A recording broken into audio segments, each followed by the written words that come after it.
അതെ, ഡയറ്റിലൊക്കെ ഇരിക്കുന്നവർക്ക് പറ്റിയൊരു അടിപൊളി എഗ്ഗ് ചപ്പാത്തി റെസിപ്പിയാണ് കേട്ടോ.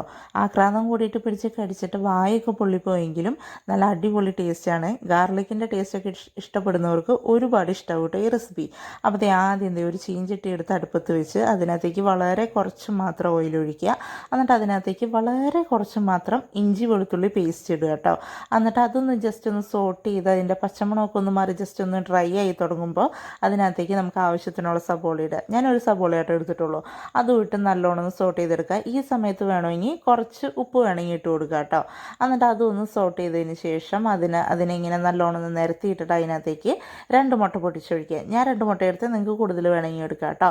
എന്നിട്ട് അത് പൊട്ടിച്ചൊഴിച്ചിട്ട് അതിൻ്റെ ഉള്ളിൽ ജസ്റ്റ് ഒന്ന് ഇതുപോലെ ഒന്ന് ഉടച്ചു കൊടുക്കുക. ഒരുപാടിട്ട് കുത്തി ഇളക്കണ്ട. എന്നിട്ട് അത് ഒരുപാട് ഡ്രൈ ആവുന്നതിന് മുന്നേ അതിൻ്റെ മുകളിലേക്ക് കുറച്ച് കറിവേപ്പില ഇട്ട് കൊടുക്കുക. മല്ലിയില ഇട്ട് കൊടുക്കുക. അതിൻ്റെ മുകളിലേക്ക് അപ്പം തന്നെ ഒരു ചപ്പാത്തി വയ്ക്കുക. ഡ്രൈ ആയിപ്പോയാൽ ഒട്ടിപ്പിടിക്കില്ല, അതുകൊണ്ടാണ്. എന്നിട്ട് അതൊന്ന് മറിച്ചിടുക. എന്നിട്ട് മല്ലിയിലയുടെ ടേസ്റ്റ് ഇനിയും നിങ്ങൾക്ക് ഇഷ്ടമാണെന്നുണ്ടെങ്കിൽ കുറച്ച് മല്ലിയിലയും കൂടി ഇട്ട് കൊടുക്കുക. ഇനിയാണ് നമ്മുടെ മെയിൻ താരം വരുന്നത്. ഗാർലിക്കും മുളക് പൊടിയും ഉപ്പും കൂടിയിട്ട് നല്ലോണം ചതച്ചെടുത്തതാണ് കേട്ടോ. അത് ഇതിൻ്റെ മുകളിൽ നല്ലോണം സ്പ്രെഡ് ചെയ്യുക. ശരിക്കും ഇതിൻ്റെ ടേസ്റ്റാണ് ഇതിന് ഹൈലൈറ്റ് കൊടുക്കുന്നത്. എന്നിട്ട് ഇത് ജസ്റ്റ് ഇതുപോലെ ഒന്ന് റോൾ ചെയ്തെടുക്കുക.